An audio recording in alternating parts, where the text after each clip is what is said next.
Matahari Jakarta sedang terik-teriknya, seolah berniat membakar aspal hingga meleleh. Debu jalanan beterbangan, menempel pada keringat yang membasahi seragam oranye lusuh, milik seorang penyapu jalan. Jevan, lelaki itu, mengayunkan sapu lidi kasar dengan ritme monoton. Srek, srek, suara sapu beradu dengan aspal panas, menjadi satu-satunya musik yang menemani kesendirian di tengah keramaian ibu kota. Orang-orang berlalu lalang tanpa menoleh sedikit pun. Bagi para pejalan kaki, berjas rapi, dan wangi parfum mahal, sosok Jevan hanyalah bagian dari latar belakang kota yang kotor, tak kasat mata, atau mungkin sengaja tak ingin dilihat. Wajah tampan yang tertutup debu dan topi kumal itu menyembunyikan sepasang mata setajam elang mata yang pernah menatap medan perang paling mengerikan di perbatasan utara. Mata yang pernah membuat musuh negara gemetar ketakutan. Namun kini, sorot itu redup, menunduk menatap sampah plastik bekas minuman. "Hei, bukankah itu Jevan?" Bisik-bisik terdengar dari trotoar. Dua pria muda dengan kemeja kantor nicis berhenti sejenak, menunjuk ke arah petugas kebersihan tersebut. "Astaga, benar, Jevan Abimanyu, primadona kampus kita dulu. Si jenius yang katanya akan mengubah dunia. Lihat dia sekarang. Menyedihkan." Jevan mendengar cemoohan itu. Telinganya yang terlatih mendengar gesekan pelatuk senjata dari jarak ratusan meter, tentu bisa menangkap hinaan dari jarak 2 meter. Namun, bahu lebar itu tidak bergeming. Tangan kasarnya tetap menggenggam gagang sapu, meneruskan pekerjaan seolah dunia di sekitarnya bisu. Harga diri, benda itu sudah ia gadaikan 5 tahun lalu demi sebuah janji. Tiba-tiba, deru mesin halus namun bertenaga memecah kebisingan jalan. Sebuah Bentley hitam mengkilap meluncur pelan, lalu dengan sengaja membelok tajam ke arah trotoar tempat tumpukan sampah yang baru saja dikumpulkan susah payah. Brok, bumper mobil mewah itu menghantam gerobak sampah hingga terguling. Botol bekas, dedaunan kering, dan limbah basah berserakan kembali, sebagian mengotori sepatu butut Jevan. Pintu mobil terbuka, sepatu kulit loafers, buatan Italia, menjejak aspal. Disusul keluarnya sosok pria muda dengan setelan jas navy yang licin tanpa kerutan. Leo Abimanyu, adik tiri yang kini memimpin perusahaan keluarga, tersenyum miring, senyum yang tidak mencapai mata, penuh racun kemenangan. "Ups, maaf mas, aku tidak melihat ada tumpukan sampah di sini," ujar Leo dengan nada dibuat-buat. Matanya melirik jijik ke arah kakaknya, lalu beralih ke gerobak yang hancur. "Atau mungkin, aku tidak bisa membedakan mana sampah, mana kakakku. Kalian berdua baunya sama." Jevan menegakkan tubuh. Tingginya menjulang melampaui Leo, namun postur tubuhnya yang membungkuk karena lelah membuat dominasi fisik itu tersamar. "Pergilah Leo, jangan cari masalah di sini." Suaranya serak, kering karena dehidrasi.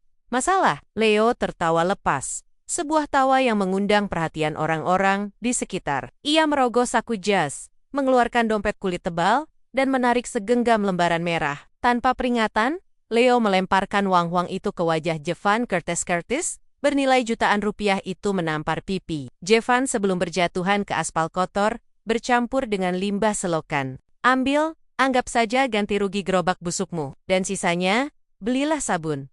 Kau memalukan keluarga Abimanyu. Untung saja ayah sudah mencoret namamu dari kartu keluarga. Kalau tidak, saham perusahaanku bisa anjlok, hanya karena punya kerabat pemulung sepertimu." Jevan tidak bergerak, ia membiarkan uang itu berserakan di kakinya. Rahangnya mengeras, satu-satunya tanda bahwa ada badai emosi yang sedang ditahan di balik wajah datar itu. "Uangmu tidak laku di sini, Leo." Pungut kembali Leo Mendengus meludah ke arah sepatu Jevan, lalu berbalik menuju mobil mewahnya. Sebelum masuk, sang adik menoleh dengan tatapan merendahkan. "Nikmati hidupmu di selokan, Jenderal Sampah, Riana akan segera menjadi milik orang lain yang lebih pantas." Camkan itu. Mobil mewah itu melesat pergi, menyipratkan genangan air kotor ke celana Jevan. Kerumunan orang yang menonton hanya menggeleng. Sebagian menatap kasihan, sebagian lain menatap jijik, sambil memunguti uang yang ditinggalkan Leo. Jevan menghela napas panjang, menekan gejolak amarah yang nyaris meledak. Tangan kanannya merogoh saku celana, mengeluarkan sebuah ponsel Nokia butut yang layar monokromnya retak. Benda itu bergetar. Bukan panggilan biasa. Pola getarannya adalah kode Morse militer tingkat tinggi. Lelaki itu menekan tombol hijau, menempelkan benda usang itu ke telinga. "Lapor, Panglima tertinggi." Suara di seberang terdengar berat, penuh hormat dan getaran rindu. 5 tahun masa pengasingan dan sumpah diam Anda berakhir tepat detik ini. 3 Jenderal Bintang 4, Armada Laut Pasifik, dan seluruh aset Naga Corporation senilai 1.000 triliun menunggu perintah Anda. Apakah kami boleh menjemput Anda sekarang, Tuan? Angin panas berhembus, menerbangkan debu di sekitar Jevan. Sorot mata redup itu perlahan berubah. Kilatan tajam yang dulu membuat musuh berlutut, kini kembali menyala. Tunggu sebentar lagi, jawab Jevan pelan, namun nadanya memiliki bobot yang mampu meruntuhkan gunung. Ada tikus-tikus kecil yang harus kubersihkan sebelum sang naga bangkit sepenuhnya. Sambungan terputus. Jevan menatap ke arah Bentley Leo yang menghilang di tikungan. Sapu lidi di tangannya patah menjadi 2 bagian, hanya dengan satu remasan tangan kosong. Malam itu, kemewahan Grand Mulia Ballroom terasa mencekik bagi Riana. Lampu kristal raksasa yang menggantung di lenggit-lenggit membiaskan cahaya keemasan, memantul pada perhiasan berlian yang dikenakan para nyonya sosialita. Aroma sampanye dan parfum mahal memenuhi udara, namun bagi wanita cantik bergaun merah marun itu, udara di sana terasa beracun. Riana berdiri di sudut ruangan, memegang gelas wine yang tak kunjung ia minum. Wajahnya yang rupawan tampak pucat. Lingkaran hitam samar di bawah mata, berusaha ditutupi dengan riasan tebal. Jejak lelah setelah perjalanan bisnis panjang yang tidak membuahkan hasil, ditambah beban mental yang terus menumpuk. Tersenyumlah sedikit. Kau ini mau menjual diri atau melayat? Bisikan tajam itu datang dari samping. Bu Wanda, Ibunda Riana sendiri, mencubit lengan putrinya dengan gemas. Wanita paruh baya yang terobsesi dengan status sosial itu menatap Riana dengan nyalang. Ibu, tolong. Riana meringis pelan. Aku baru saja mendarat 2 jam yang lalu. Bisakah kita pulang? Aku ingin bertemu Nana. Anakku pasti menungguku. Nana. Bu Wanda mendesis, memastikan tamu lain tidak mendengar. Anak itu bisa diurus pembantu. Malam ini masa depanmu dipertaruhkan. Lihat di sana, Tuan Muda Sentosa sudah datang. Dia pewaris tunggal grup Sentosa. Hartanya tidak akan habis 7 turunan. Kalau kau bisa memikatnya malam ini, hutang keluarga kita lunas, dan kau bisa lepas dari suami gembelmu itu.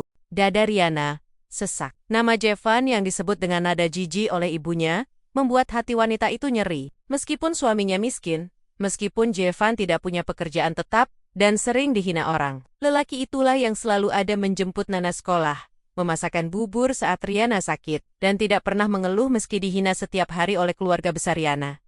Aku tidak mau bercerai, Bu. Jevan suami yang baik, bantah Riana lemah. Baik, kebaikan tidak bisa membeli beras, Riana. Kebaikan tidak bisa membayar uang sekolah Nana yang menunggak. Bu Wanda hampir berteriak. Wajahnya memerah karena amarah. Tiba-tiba, pintu aula utama terbuka lebar. Suara riuh rendah para tamu seketika senyap. Semua mata tertuju ke pintu masuk. Bukan karena kedatangan pejabat, melainkan karena sosok yang melangkah masuk dengan pakaian yang sangat kontras dengan kemewahan pesta. Jevan masuk mengenakan kemeja putih yang sudah pudar warnanya, dan celana bahan yang sedikit kedodoran. Meski pakaiannya bersih, namun di tengah lautan jas tuxedo dan gaun kotur, penampilan Jevan seperti noda tinta di atas kertas putih bersih. Ya Tuhan! Riana menutup mulutnya. Matanya membelalak kaget. Jevan, kenapa dia ada di sini? Bu Wanda membelalak. Wajahnya berubah dari merah menjadi ungu. Siapa yang mengizinkan pemulung itu masuk? Satpam, di mana Satpam? Jevan tidak peduli dengan tatapan jijik ratusan pasang mata yang menelanjanginya. Langkah kakinya tegap, matanya lurus mencari satu titik Riana. Ia berjalan membelah kerumunan tamu yang spontan menyingkir seolah takut tertular penyakit kemiskinan. Riana, panggil Jevan lembut saat sampai di hadapan istrinya. Nana demam tinggi. Dia memanggil namamu terus. Kita harus pulang. Keheningan melanda ruangan itu sejenak, sebelum ledakan tawa pecah dari arah belakang.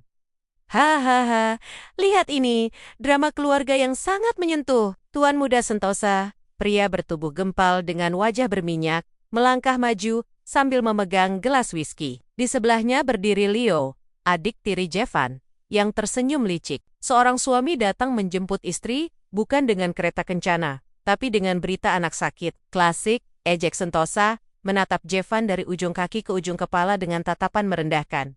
Hei Bung, istrimu ini bidadari. Dia pantas berada di istana, bukan di gubuk reyot mengurus anak yang sakit-sakatan karena kurang gizi. Darah Riana mendidih, namun rasa malu menahannya di tempat. Ia melihat Jevan mengepalkan tangan di samping tubuhnya. Jaga bicaramu, suara Jevan rendah, namun getarannya membuat gelas di tangan Sentosa sedikit berguncang. Urusan keluargaku, bukan konsumsi publik. Oh, galak sekali. Leo menimpali, menepuk bahu Sentosa. Tuan Sentosa, harap maklum, kakak saya ini memang sedikit liar. Maklum, pendidikannya rendah. Berbeda dengan kita yang beradab. Leo kemudian naik ke atas panggung kecil di tengah ruangan, mengambil mikrofon. Hadirin sekalian, maaf atas gangguan kecil dari hama yang masuk ini, tapi saya punya kabar gembira yang akan membuat suasana kembali ceria. Hari ini, perusahaan saya resmi mendapatkan kontrak eksklusif senilai 500 miliar dengan Naga Corporation. Tepuk tangan membahana. Semua orang berdecak kagum. Naga Corporation adalah mitos di dunia. Bisnis konglomerasi raksasa yang konon dimiliki oleh sosok misterius paling berpengaruh di Asia. Mendapat kontrak dengan mereka, berarti tiket menuju kekayaan tanpa batas. Bu Wanda langsung berbinar, melupakan kemarahannya sejenak. Ia mendorong Riana ke arah Leo dan Sentosa. Lihat itu Riana, Leo sukses besar, dan Tuan Sentosa adalah mitra bisnisnya. Kau harus memilih pihak yang menang. Jevan menatap Leo di atas panggung. Sudut bibirnya terangkat sedikit, membentuk senyum tipis yang tak terbaca. Kontrak dengan Naga Corporation? Tentu saja, Jevan tahu. Itu adalah umpan. Umpan yang ia perintahkan bawanya tebar pagi ini untuk melihat siapa saja ular berbisa yang akan keluar dari sarangnya. Riana, Jevan mengulurkan tangan ke arah istrinya, mengabaikan sorak-sorai untuk Leo. Ayo pulang, tempat ini tidak pantas untukmu. Sentosa menghadang tangan Jevan, menepisnya kasar. Jangan sentuh dia dengan tangan kotormu. Mulai malam ini, keluarga Riana sudah setuju untuk menyerahkannya padaku sebagai jaminan pelunasan hutang. Kau hanyalah masa lalu yang harus dibuang ke tempat sampah. Riana mematung. Air mata menggenang di pelupuk matanya. Ia menatap ibunya yang membuang muka, lalu menatap Jevan yang berdiri tegak di kepung serigala-serigala leper. Apakah itu benar, Bu? Tanya Riana lirih. Itu demi kebaikanmu, bentak Bu Wanda. Jevan menarik napas panjang. Kesabarannya sudah sampai di ambang batas. Naga di dalam dirinya mulai menggeliat bangun. Ia menatap Sentosa, lalu beralih ke Leo yang menyeringai di panggung. Dan terakhir kepada Bu Wanda. Baiklah, ucap Jevan. Suaranya kini terdengar berbeda dingin, berwibawa, dan mematikan. Kalian menginginkan pertunjukan? Akan kuberi pertunjukan. Tapi ingat, saat tirai ditutup nanti, pastikan kalian masih punya lutut untuk digunakan bersujud. Jevan merogoh saku celananya, kembali mengambil ponsel butut itu. Kali ini, ia tidak menunggu panggilan. Ia menekan satu tombol. Di luar gedung, langit malam Jakarta tiba-tiba bergemuruh. Bukan karena petir, melainkan karena suara beling-beling helikopter tempur hitam yang mendekat dalam formasi senyap, siap mendarat di atap gedung Grand Mulia. Sang jenderal telah memberi perintah. Deru baling-baling helikopter tempur memekakkan telinga, menciptakan badai angin buatan yang menggakak-kekek tatanan rambut para sosialita di Grand Mulia Ballroom. Tirai-tirai sutra berkibar liar, gelas-gelas kristal bergetar di atas meja. Cahaya sorot yang menyilaukan dari angkasa menembus dinding kaca, menyapu ruangan pesta yang mendadak panik. Leo Abimanyu menyipitkan mata, menahan silau. Dengan kepedean yang melampaui akal sehat, adik tiri licik itu merentangkan tangan. Lihatlah, bahkan militer memberi hormat pada kesuksesan kontrakku. Naga Corporation Banner mengirimkan armada mereka untuk menyambut para tamu yang semula ketakutan, kini berdecak kagum. Kebodohan massal terjadi seketika. Mereka mengira demonstrasi kekuatan militer itu adalah bagian dari selebrasi Leo. Jevan tidak peduli. Di tengah kekacauan persepsi itu, lelaki jangkung tersebut mencengkeram pergelangan tangan Riana. Kita pergi. Sekarang. Tidak ada perlawanan. Riana terlalu syok. Separuh jiwanya sudah melayang memikirkan Nana. Mereka menerobos kerumunan yang sedang sibuk memuja Leo, meninggalkan pesta kaum munafik itu, menuju pintu keluar. Suasana kontras menyambut mereka 40 menit kemudian. Bukan lagi kilauan lampu kristal, melainkan pendar lampu neon putih yang berkedip-kedip di lorong sebuah klinik kecil di pinggiran kota. Bau obat-obatan murah dan pembersih lantai menyengat hidung. Di atas ranjang besi berkarat, sesosok tubuh mungil terbaring lemah. Nana, gadis kecil berusia 6 tahun itu, tampak menggigil di balik selimut tipis. Wajahnya pucat pasi. Namun yang membuat darah Jevan mendidih bukanlah demamnya, melainkan lebam ungu kebiruan yang mencolok di lengan kiri dan goresan luka di pipi kanannya. Riana menghambur memeluk putrinya. Air mata membasahi gaun malam mewahnya yang kini tampak salah tempat. Nana, Sayang, ibu di sini, maafkan ibu. Gadis kecil itu membuka mata perlahan. Ayah, ibu, suaranya parau. Nana takut, jangan pergi lagi. Jevan mendekat. Jemari kasarnya yang biasa memegang senapan laras panjang, kini dengan sangat lembut menyentuh lebam di lengan putrinya. Sentuhan itu seringan kapas, namun sorot matanya sedingin kutub utara. Siapa yang melakukan ini, nak? Tanya sang ayah. Suaranya tenang, terlampau tenang, seperti permukaan laut sebelum tsunami. Nana ragu. Matanya melirik takut-takut. Dedoni, anak Tuan Sentosa? Sela Riana. Wajahnya berubah horor. Anak yang satu sekolah denganmu. Nana mengangguk lemah. Air mata kembali menitik. Dia bilang, Nana anak pemulung. Nana bau sampah. Dia mendorong Nana ke selokan sekolah, lalu teman-temannya melempar batu. Guru diam saja. Guru bilang, Nana yang salah karena menghalangi jalan Doni. Hening. Keheningan yang mencekik memenuhi ruangan sempit itu. Jevan bangkit perlahan. Udara di sekitar pria itu seolah memadat. Suhu ruangan terasa turun drastis. Aura membunuh yang telah ia tekan selama 5 tahun, kini bocor keluar. Membuat Riana yang sedang menangis tiba-tiba, merasa merinding tanpa sebab. Jevan, panggil Riana. Merasakan perubahan pada suaminya. Jangan lakukan hal bodoh. Doni itu, anak Tuan Sentosa. Keluarga kita sudah cukup hancur. Kalau kau mencari masalah dengan mereka, kita bisa mati. Lelaki itu menoleh. Tatapan matanya kosong. Namun di kedalamannya tersimpan api neraka. Mereka menyentuh putriku, Riana. Bahkan Dewa Kematian pun tahu aturan untuk tidak menyentuh milik sang naga. Sadar diri, Jevan? Riana berdiri, mencengkeram kerah kemeja lusuh suaminya. Tangis wanita itu pecah, menjadi histeria keputusasaan. Kau hanya penyapu jalan. Apa yang bisa kau lakukan melawan konglomerat? Berhenti bermimpi jadi pahlawan? Kalau kau benar-benar peduli, carilah uang. Bawa kami keluar dari neraka kemiskinan ini, bukan menambah musuh. Kata-kata itu menampar lebih keras daripada peluru. Namun, Jevan tidak marah pada istrinya. Ia tahu, kemarahan Riana adalah buah dari ketakutan dan penderitaan selama bertahun-tahun. Istirahatlah, ujar Jevan datar, melepaskan cengkeraman Riana dengan lembut. Jaga Nana, aku akan keluar sebentar mencari obat. Sang jenderal melangkah keluar klinik. Begitu pintu tertutup, ia tidak menuju apotek. Ia berdiri di gang gelap samping klinik. Mengeluarkan ponselnya. Layar menyala. Menampilkan satu kontak bernama Bayangan. Kumpulkan data sekolah Nana. Kepala sekolah, wali kelas dan semua yang terlibat dalam insiden hari ini. Perintahnya pada telepon genggam itu. Dan siapkan hadiah untuk keluarga Sentosa. Aku ingin mereka tahu rasanya jatuh dari langit ke dasar jurang. Di ujung sambungan, suara tegas menjawab. Laksanakan, Jenderal, pasukan siap bergerak. Malam itu, bulan bersembunyi di balik awan hitam, seolah enggan menyaksikan pembantaian sunyi yang akan segera dimulai. Keesokan paginya, berita besar mengguncang seluruh penjuru kota. Bukan tentang insiden helikopter, melainkan pengumuman resmi dari pemerintah pusat, sang panglima perang tertinggi, Jenderal Naga, akan mengadakan perjamuan makan malam di Hotel Imperial. Ini bukan sekadar pesta. Ini adalah momen bersejarah. Kabarnya, Jenderal Naga akan memilih mitra bisnis eksklusif untuk memegang proyek triliunan rupiah di kota tersebut. Siapapun yang mendapat undangan, status sosialnya akan melesat naik ke langit ketujuh. Sebaliknya, yang tidak diundang akan dianggap sampah tak berarti. Di ruang tamu rumah keluarga Riana yang sempit rumah warisan, yang kini ditinggali bersama orang tua Riana, suasana tegang, terasa kental. Bu Wanda mondar-mondir gelisah, sambil memegang koran pagi. Undangan, kita harus dapat undangan itu, seru wanita parubaya itu histeris. Kalau kita bisa masuk ke perjamuan Jenderal Naga, Tuan Sentosa pasti akan semakin menghargai kita. Riana, kau dengar itu? Riana duduk di sofa usang, sambil memeluk Nana yang masih demam. Wajahnya lelah. Ibu, Nana sakit, bisakah kita tidak membahas pesta?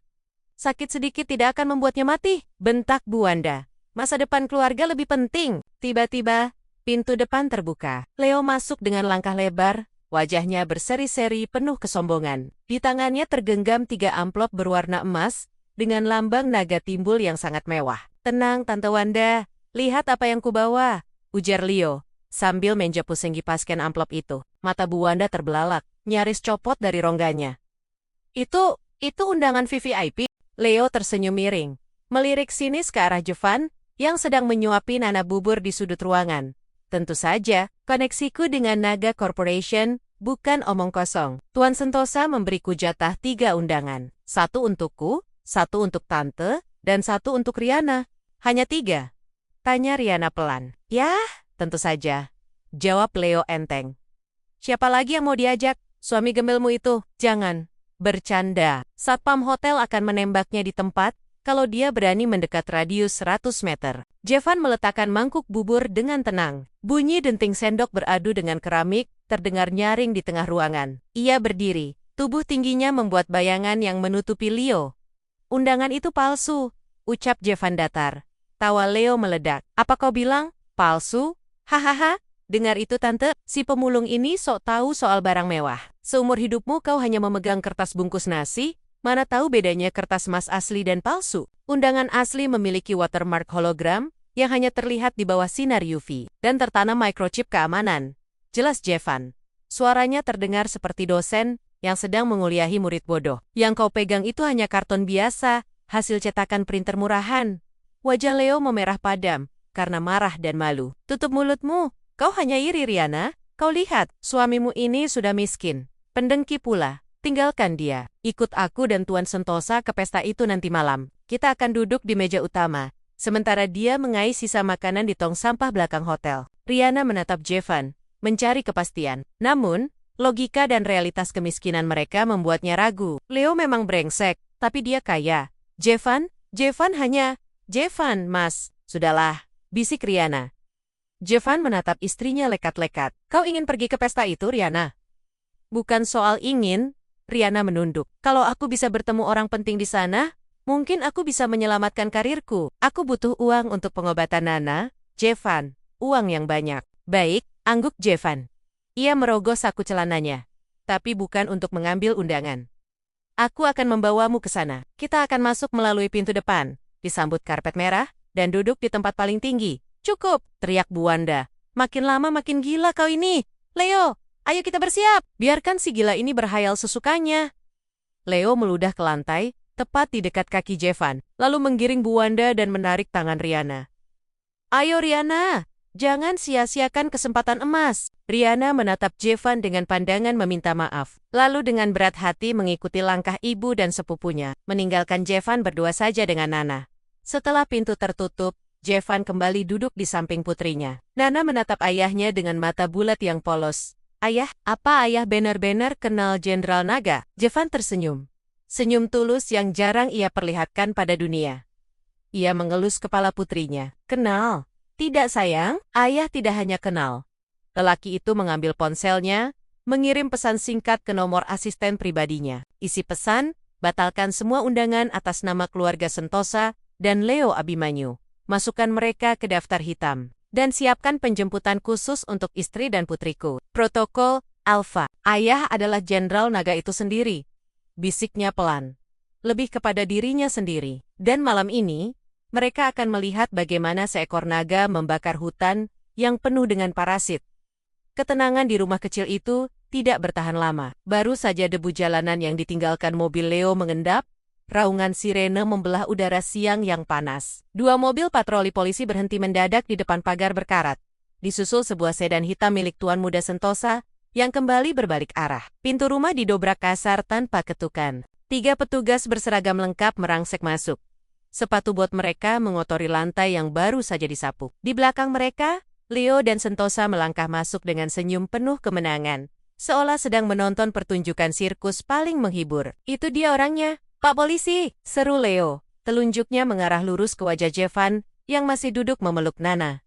Tangkap dia! Saya melihat dengan mata kepala sendiri, dia memasukkan jam tangan Rolex seharga 200 juta milik Tuan Sentosa ke saku jaketnya tadi pagi. Riana yang baru saja hendak masuk ke kamarnya terperanjat. Wajahnya memucat seketika. Apa? Jam tangan? Leo? Apa maksudmu? Jangan naif Riana. Sentosa menimpali. Menyalakan rokok dengan santai di dalam ruangan sempit itu. Esep menggopel, membuat Nana terbatuk. Suamimu itu miskin. Orang miskin akan melakukan apa saja demi uang. Geledah dia, tanpa menunggu perintah 2 kali, seorang petugas bertubuh kekar, menarik paksa Jevan berdiri. Nana menjerit ketakutan. Tangan kecilnya berusaha menahan lengan ayahnya. Namun Jevan dengan lembut melepaskan pegangan putrinya. Jangan takut, Nak. Ayah hanya pergi sebentar. Bisik lelaki itu menenangkan. Meski sorot matanya mulai menggelap, petugas itu merogoh saku jaket denim lusuh yang tergantung di kursi jaket yang biasa dipakai Jevan memulung. Tangan petugas itu keluar sambil menggenggam sebuah jam tangan emas berkilauan. Bukti ditemukan, teriak petugas itu. Riana menutup mulutnya. Matanya berkokok-kokoka menatap suaminya dengan pandangan hancur. Kekecewaan yang mendalam terpancar di sana. Lebih menyakitkan bagi Jevan daripada peluru musuh manapun. Mas, kau mencuri? Suara Riana bergetar hebat. Aku tahu kita butuh uang. Tapi, mencuri? Aku tidak melakukannya. Jawab Jevan tenang. Suaranya datar. Tanpa nada pembelaan diri yang berapi-api. Karena sang jenderal tahu percuma berdebat dengan maling yang berteriak maling. Halah, maling mana ada yang ngaku? Leo tertawa mengejek. Bawa dia, Pak. Penjarakan seumur hidup biar tidak jadi sampah masyarakat. Polisi itu memelintir tangan Jevan ke belakang. Bunyi klik dari borgol besi terdengar nyaring dan menyakitkan. Namun, Jevan tidak meronta. Tubuh tegap itu membiarkan dirinya diperlakukan seperti kriminal kelas teri. Ia hanya menatap tajam ke arah kepala polisi yang memimpin penangkapan itu. Seorang perwira berpangkat balok 2. Saat digiring melewati perwira tersebut, Jevan berhenti sejenak. Ia mendekatkan wajahnya, berbisik dengan nada yang membuat bulu kuduk sang polisi meremang seketika. Pastikan borgol ini cukup kuat, Komandan, karena saat kau sadar siapa yang kau tangkap, kunci dunia pun takkan bisa menyelamatkan karirmu. Perwira itu tertegun, merasakan hawa dingin yang tak wajar merambat di punggungnya. Namun, ego dan uang suap dari Sentosa menepis keraguan itu. Jevan didorong masuk ke mobil polisi bak binatang buruan. Di balik jendela rumah, tangisan Nana pecah, memanggil-manggil ayahnya. Riana jatuh terduduk di lantai, merasa dunianya benar-benar runtuh. Harapannya pada Jevan musnah sudah. Baginya suaminya kini bukan hanya miskin, tapi juga kriminal. Sel tahanan Polsek Metro itu pengap, berbau pesing dan lembab. Dindingnya dipenuhi coretan tak senonoh dari para tahanan sebelumnya. Namun, di sudut ruangan yang suram itu, Jevan duduk bersila dengan punggung tegak lurus, matanya terpejam. Aura wibawanya membuat PRIMA Unprimen lain, di sel yang sama yang biasanya memalak tahanan baru meringkuk, ketakutan di sudut lain, tidak berani menyentuh, bahkan ujung pakaian Jevan. 2 jam telah berlalu sejak penangkapan. Tiba-tiba, keributan besar terjadi di lobi kantor polisi. Suara langkah kaki berderap, bukan 1 atau 2 orang, melainkan puluhan. Terdengar bentakan keras, suara benda jatuh, dan kepanikan massal. Minggir, buket! Pintu besi lorong tahanan dibanting, hingga engselnya nyaris lepas. Komandan Polsek yang tadi menangkap Jevan berlari masuk dengan wajah pucat pasi, keringat dingin, membasahi seragamnya hingga kuyup. Di belakangnya, sosok yang jauh lebih menakutkan, melangkah dengan aura membunuh kepala kepolisian daerah Kapolda. Bintang 2 di pundaknya berkilau di bawah lampu neon suram. Kapolda itu tidak berjalan. Ia berlari kecil menuju sel nomor keempat, begitu melihat sosok yang duduk tenang di dalam. Jenderal polisi itu langsung ambruk, lututnya menghantam lantai beton yang kotor, tanpa mempedulikan celana dinasnya yang mahal. Ampun, ampun, beribu ampun Panglima, teriak Kapolda dengan suara bergetar hebat. Kepalanya menunduk, hingga menyentuh lantai. Anak buah saya buta, mereka tidak mengenali Gunung Tai. Mohon Panglima mengampuni kebodohan kami. Komandan Polsek dan para petugas lain yang melihat atasan tertingginya bersujud seperti budak, seketika ikut menjatuhkan diri ke lantai. Lutut mereka lemas. Nyali mereka ciut sekecil atom. Mereka baru sadar, pria yang mereka hina dan borgol tadi bukanlah manusia sembarangan. Jevan membuka mata perlahan. Tatapannya setajam pedang yang baru diasah. Buka pintunya. Dengan tangan gemetar, Komandan Polsek merogoh kunci, menjatuhkannya 2 kali saking gugupnya. Sebelum akhirnya berhasil membuka jeruji besi itu. Jevan melangkah keluar. Ia meregangkan pergelangan tangannya yang sedikit merah. Kapolda masih bersujud. Tidak berani mengangkat kepala sebelum diperintahkan. Bangun! Perintah Jevan singkat. Kapolda berdiri dengan gemetar. Wajahnya menunduk dalam. Siap Panglima, apa perintah Anda? Apakah saya harus mengeksekusi bajingan yang menjebak Anda sekarang juga? Jangan kotori tanganmu dengan darah tikus. Jawab Jevan dingin. Ia mengulurkan tangan. Ponselku. Seorang ajudan bergegas menyerahkan ponsel butut Nokia milik Jevan yang sempat disita. Jevan langsung menghubungi bayangan tangan kanannya. Lapor Tuan, suara di seberang terdengar siap tempur. Mulai operasi, ucap Jevan. Nada suaranya datar namun mematikan. Aku ingin grup Sentosa bangkrut sebelum matahari terbenam. Blokir semua akses bank mereka, bekukan aset properti, dan putuskan semua kontrak kerjasama. Buat mereka tidak punya uang sepeser pun, bahkan untuk membeli air mineral. Dan keluarga Abimanyu, tanya bayangan. Cabut semua fasilitas yang mereka nikmati atas namaku. Biarkan mereka merasakan dinginnya jalanan yang selama ini mereka tertawakan. Jevan mematikan telepon. Ia menatap Kapolda yang masih berdiri kaku. Siapkan mobil, antar aku ke markas besar Naga Corporation. Aku butuh pakaian yang layak. Jevan berhenti sejenak, lalu menambahkan, oh ya, pastikan komandan polsek ini dipecat dengan tidak hormat besok pagi. Polisi korup tidak berguna bagi negara. Siap laksanakan, Jenderal. Di luar kantor polisi, sebuah iring-iringan mobil hitam anti peluru sudah menunggu. Bukan mobil polisi, melainkan pasukan khusus pengawal Jenderal Naga. Jevan masuk ke dalam limosin Rolls-Royce, yang pintunya dibukakan oleh seorang kolonel. Wajah si pemulung sudah hilang sepenuhnya. Kini, yang duduk di kursi belakang mobil mewah itu adalah sang penguasa bayangan. Pesta nanti malam akan menjadi panggung eksekusi bagi mereka yang telah menghina istri dan anaknya. Dan jamuan makan malam itu baru saja dimulai. Malam itu, pelataran Hotel Imperial bukan lagi sekadar tempat parkir, melainkan panggung pameran kekayaan paling vulgar. Rentetan mobil sport dan limosin antre mengular, menurunkan para taipan yang mengenakan setelan seharga rumah subsidi. Kilatan lampu kamera wartawan menambar-niambar, seperti badai petir, berebut menangkap wajah siapapun yang beruntung diundang ke perjamuan sang naga. Di tengah hiruk-pikuk itu, sebuah sedan Mercedes sewaan berhenti. Leo Abimanyu melangkah keluar, dengan dagu terangkat setinggi langit, menggandeng Bu Wanda yang berusaha tampil anggun, meski gaunnya sedikit kekecilan. Tuan muda Sentosa menyusul di belakang. Wajahnya merah padam akibat alkohol, namun matanya berbinar licik membayangkan kontrak bisnis yang akan ia dapatkan. Ingat Bu, bisik Leo, sambil membenarkan dasi kupu-kupunya. Begitu masuk, jangan norak, kita ini tamu VVIP, bersikaplah seolah kita pemilik tempat ini. Mereka berjalan menuju pintu gerbang raksasa berlapis emas. Di sana, barisan penjaga berbadan tegap dengan seragam hitam taktis bukan satpam hotel biasa, melainkan pasukan khusus memeriksa setiap tamu dengan ketat. Undangan, ucap kepala penjaga dingin, tanpa senyum. Dengan gerakan teatrikal, Leo menyerahkan 3 amplop emas palsu miliknya. VVIP, tolong beri jalan, kami tamu kehormatan Jenderal Naga. Kepala penjaga itu mengambil amplop tersebut, memindainya dengan alat sinar UV. Bip, bip, bip, suara alarm bernada sumbang terdengar. Lampu indikator pada alat pemindai menyala merah menyilaukan. Palsu, ucap penjaga itu datar. Ia meremas amplop emas itu menjadi bola kertas sampah dan melemparnya ke dada Leo. Minggir, jangan menghalangi jalan. Dunia seakan berhenti berputar bagi Leo. Wajahnya pucat, lalu seketika berubah merah karena malu. Puluhan tamu lain di belakang antrean mulai berbisik-bisik, menertawakan tontonan memalukan itu. Kau buta, teriak Leo panik, suaranya melengking. Itu asli, aku dapat dari orang dalam. Kau tahu siapa aku? Aku Leo Abimanyu, mitra eksklusif Naga Corp. Sentosa maju, mencoba mengintimidasi dengan perut buncitnya. Hei, kacung, panggil manajermu. Berani sekali kau mempermalukan tuan muda Sentosa di sini. Keributan itu menarik perhatian. Dari arah pilar marmer di samping pintu masuk, sesosok pria melangkah keluar dari bayangan. Tubuhnya tegap, mengenakan setelan jas hitam bespoke yang sangat pas di badan. Namun, wajahnya tampak familiar. Leo menyipitkan mata. Jevan, tawa meledak dari mulut Sentosa. Wah, lihat siapa yang datang. Si narapidana sudah bebas. Kau jadi tukang parkir di sini sekarang. Atau pelayan toilet. Bu Wanda mendengus jijik, mengibaskan tangannya seolah mengusir lalat.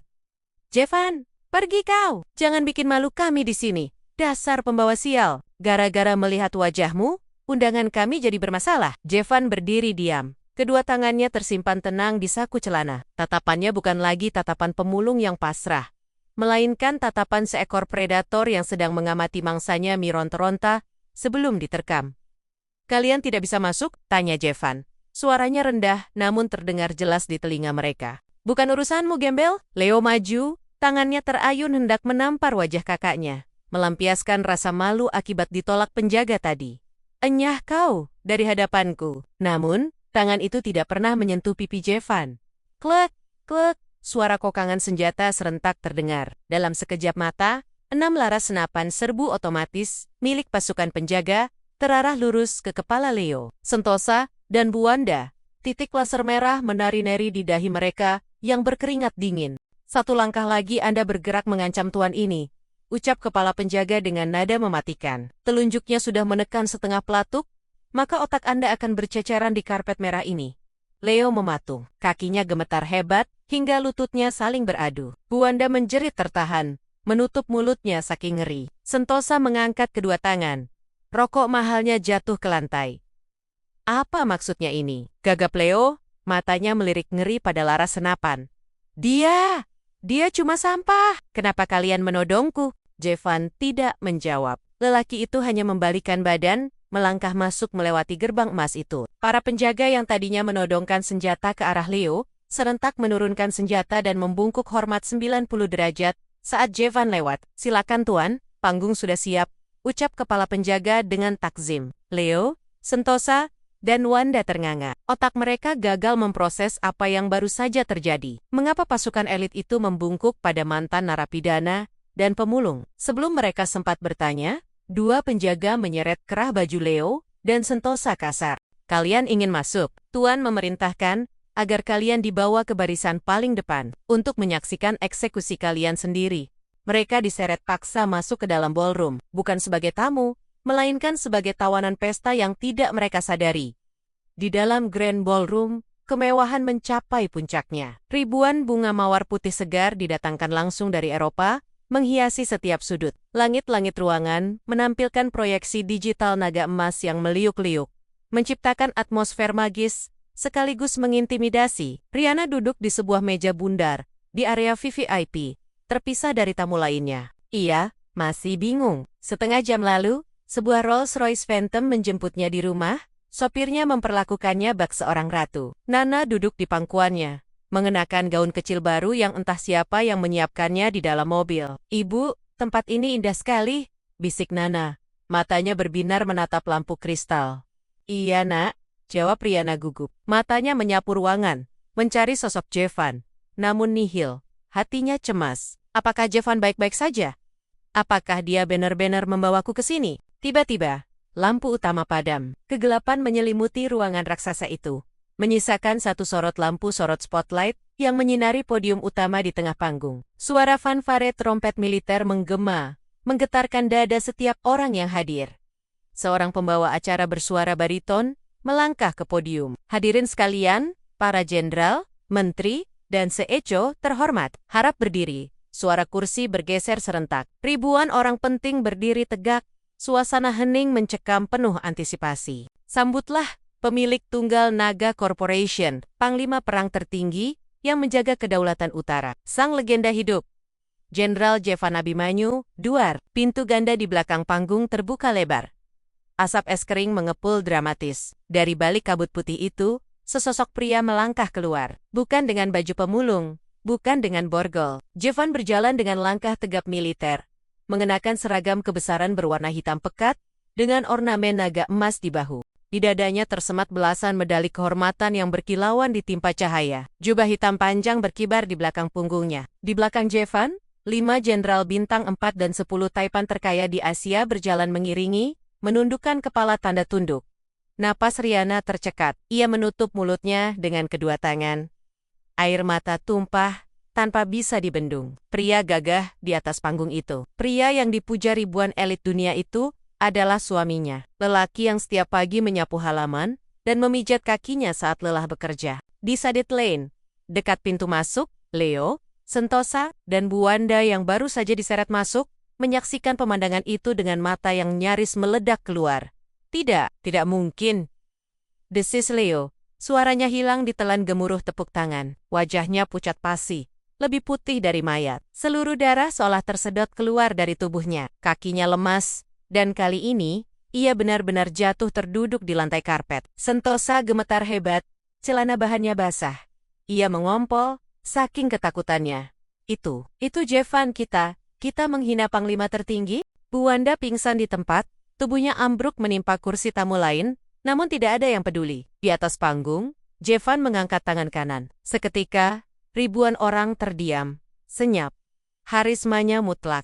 Ia tidak tersenyum. Matanya yang tajam menyapu seluruh ruangan, melewati para pejabat yang menunduk takut, dan berhenti tepat di 2 titik. Pertama, ia menatap Riana dan Nana dengan sorot mata lembut penuh kerinduan dan permintaan maaf. Kedua, tatapannya beralih ke pojok ruangan, tempat Leo dan Sentosa meringkuk seperti tikus got. Tatapan itu berubah dingin, menusuk, dan menghakimi. Jevan mendekatkan bibir ke mikrofon. Suaranya bergema, berat dan penuh kuasa. Selama 5 tahun, aku hidup dalam diam, mengamati siapa yang tulus dan siapa yang serakah, ucap sang jenderal. Malam ini, topeng-topeng itu akan kuhancurkan. Bagi mereka yang telah menghina istri dan putriku, bersiaplah. Neraka kalian baru saja meresmikan jam bukanya. Jevan menjentikkan jari. Layar raksasa di belakang panggung menyala, menampilkan video bukti kejahatan Leo. Rekaman CCTV saat ia mencuri uang perusahaan, dokumen palsu, hingga rekaman suara saat ia merencanakan fitnah terhadap Jevan. Dunia Leo Abimanyu runtuh dalam hitungan detik, dan sang naga baru saja mulai menyemburkan apinya. Layar LED raksasa itu menyala terang, menampilkan dosa-dosa yang selama ini tersembunyi rapat di balik senyum palsu Leo Abimanyu. Rekaman CCTV memperlihatkan adik tiri Jevan itu sedang memalsukan tanda tangan pada dokumen aset perusahaan, menggelapkan dana panti asuhan, hingga rekaman suara saat ia menyuap dokter untuk memalsukan surat wasiat mendiang ayah mereka. Ribuan pasang mata di dalam ballroom menatap layar dengan jijik, lalu beralih menatap sosok Leo yang kini meringkuk di lantai karpet merah. Bisik-bisik kekaguman pada Jevan berubah menjadi cemoohan massal bagi Leo. Pemalsu, pencuri, menjijikkan. Ternyata dia mencuri harta kakaknya sendiri. Teriakan-teriakan itu menghujam Leo seperti ribuan jarum. Pria yang biasanya sombong itu mencoba bangkit, merangkak menuju panggung dengan air mata dan ingus bercampur baur di wajahnya yang kacau. Itu bohong, itu rekayasa, teriak Leo serak. Suaranya pecah. Ia menatap Jevan yang berdiri menjulang di atas podium bak dewa penghakiman. Mas Jevan, tolong aku. Kita ini saudara kan? Darah kita sama. Jangan biarkan orang asing ini menghinaku. Jevan tidak bergeming. Wajah sang jenderal sedingin batu pualam. Saudara, gema suara Jevan melalui pengeras suara, memenuhi setiap sudut ruangan. Saat kau melempar uang receh ke wajahku di jalanan, di mana kata saudara itu? Saat kau membiarkan keponakanmu sendiri kelaparan dan dihina, kemana perginya darah yang kau banggakan? Jevan melangkah turun dari podium. Setiap hentakan sepatu bot militernya membuat jantung Leo seolah berhenti berdetak. Bawa Tuan Muda Sentosa ke sini, perintah Jevan pelan. 2 prajurit menyeret Sentosa yang basah kuyup oleh keringat dan air seni. Pewaris konglomerat itu gemetar hebat. Bibirnya membiru. Ponsel di saku Sentosa berdering nyaring. Angkat, perintah Jevan. Dengan tangan gemetar, Sentosa menempelkan ponsel itu ke telinga. Suara panik sekretaris perusahaannya terdengar keras hingga bocor keluar. Bisa didengar oleh orang-orang di sekitarnya. Tuan, gawat. Saham kita anjlok 90% dalam 5 menit. Bank membekukan semua aset. Para investor menarik diri. KPK dan Kejaksaan baru saja menyegel kantor pusat. Kita bangkrut, Tuan. Kita punya hutang 5 triliun. Ponsel mahal itu terlepas dari genggaman Sentosa, jatuh berdebum ke lantai. Pria gempal itu melolong panjang, meraung seperti binatang yang terluka, lalu bersujud mencium ujung sepatu Jevan. Ampun, Jenderal, ampun. Saya tidak tahu. Kalau saya tahu Anda adalah naga, saya akan menyembah Anda setiap hari. Tolong kembalikan harta saya. Jevan menendang pelan tangan Sentosa yang mencoba menyentuh kakinya, seolah menyingkirkan kotoran. Hartamu dibangun di atas penderitaan orang kecil. Malam ini, aku hanya mengembalikan keseimbangan. Lelaki itu kemudian beralih pada Bu Wanda yang baru siuman. Wanita tua itu menatap Jevan dengan pandangan tak percaya. Campuran antara ketakutan dan penyesalan yang terlambat. Jevan, menantuku. Suara Bu Wanda bergetar, mencoba memasang senyum manis yang mengerikan. Ibu tahu. Ibu selalu tahu kau orang hebat. Ibu hanya mengujimu. Ya, menguji mentalmu. Tawa sinis terdengar dari para tamu undangan. Alasan konyol itu bahkan tidak bisa menipu anak kecil. Simpan sandiwaramu, Bu. Potong Jevan datar. Mulai hari ini, rumah yang kalian tinggali disita oleh negara karena dibeli dengan uang hasil korupsi Leo. Kalian bertiga. Jevan menunjuk Leo, Sentosa, dan Bu Wanda. Silakan nikmati hidup di jalanan. Rasakan panasnya aspal yang dulu kurasakan. Rasakan perihnya perut lapar yang dulu dirasakan putriku. Tidak, Leo menjerit histeris saat pasukan keamanan menyeret mereka bertiga keluar dari gedung mewah itu. pintu besar tertutup, mengakhiri jeritan mereka. Keheningan kembali menyelimuti ruangan. Namun kali ini, bukan hening karena takut, melainkan hening karena hormat yang mendalam. Jevan menghela napas panjang, seolah melepaskan beban berat yang telah ia pikul selama 5 tahun. Bahu tegak sang jenderal perlahan rileks. Aura membunuh yang mencekik ruangan perlahan memudar, berganti dengan kehangatan yang tulus. Ia tidak kembali ke podium. Sebaliknya, Jevan berjalan membelah kerumunan para pejabat tinggi dan miliarder. Orang-orang yang memegang kendali ekonomi dunia itu menyisih, membungkuk dalam-dalam, memberi jalan bagi sang raja untuk menemui ratunya. Di ujung sana, di meja bundar yang sepi, Rihanna berdiri mematung. Air matanya sudah kering, namun matanya masih sembab. Di sampingnya, Nana menatap ayahnya dengan mata berbinar kagum, seolah melihat superhero dari buku komik menjadi nyata. Jevan berhenti tepat di hadapan Rihanna. Tidak ada kata-kata untuk beberapa detik. Hanya tatapan mata yang saling mengunci, berbicara lebih banyak daripada ribuan kalimat. Jevan melihat penderitaan, kesetiaan, dan cinta yang tak pernah padam di mata istrinya. Meski badai cobaan menerpa bertahun-tahun. Perlahan, sang jenderal naga orang yang ditakuti musuh di seluruh benua menjatuhkan satu lututnya ke lantai. Ia berlutut, bukan karena kalah, tapi karena penyerahan diri yang utuh. Rihanna, suara Jevan lembut, bergetar menahan haru. Maafkan aku, maafkan suamimu yang terlambat pulang, maafkan aku yang membiarkanmu menderita demi tugas negara. Rihanna menutup mulutnya. Isak tangis kembali pecah. Tapi kali ini, itu adalah tangis bahagia. Kau bodoh sekali mas. Kenapa tidak bilang dari awal? Karena musuhku banyak, dan aku harus memastikan kau aman, sampai aku memegang kendali penuh. Jawab Jevan. Ia merogoh saku seragamnya, mengeluarkan sebuah kotak beludru hitam. Kotak itu terbuka, menampilkan sebuah kalung berlian biru, Heart of the Ocean, yang konon hilang ratusan tahun lalu. Kilauannya begitu menyilaukan, hingga membuat lampu ruangan terasa redup. Dulu, kau menjual cincin kawin kita untuk membeli susu Nana, ucap Jevan, seraya memasangkan kalung itu ke leher jenjang Rihanna. Hari ini, aku menggantinya dengan dunia. Mulai detik ini, tidak ada satu orang pun di muka bumi ini yang boleh merendahkanmu. Kau adalah Nyonya Naga, istri dari Jevan Abimanyu. Jevan bangkit, lalu mengangkat Nana ke dalam gendongannya. Gadis kecil itu memeluk leher ayahnya erat-erat, mencium pipi Jevan yang kasar. Ayah hebat, ayah seperti pahlawan, seru Nana riang. Pahlawanmu sayang, bisik Jevan, mengecup kening putrinya. Musik orkestra yang lembut mulai mengalun. Para tamu undangan bertepuk tangan. Sebuah standing ovation yang menggema hingga ke langit-langit. Bukan tepuk tangan paksaan, melainkan penghormatan tulus melihat akhir bahagia dari sebuah drama kehidupan yang kejam. Jevan menggandeng tangan Rihanna dengan tangan kirinya, sementara tangan kanannya menggendong Nana. Mereka berjalan keluar dari ballroom di atas karpet merah, meninggalkan masa lalu yang kelam di belakang. Di luar gedung, udara malam terasa segar. Langit Jakarta yang biasanya keruh, malam ini tampak bertabur bintang, seolah ikut merayakan kebangkitan sang pahlawan jalanan. Rihanna menyandarkan kepalanya di bahu Jevan saat mereka masuk ke dalam mobil limosin yang menunggu. Kita mau kemana, Mas? Tanya Rihanna pelan. Jevan tersenyum, menatap lurus ke jalanan yang terbentang luas di depan. Pulang?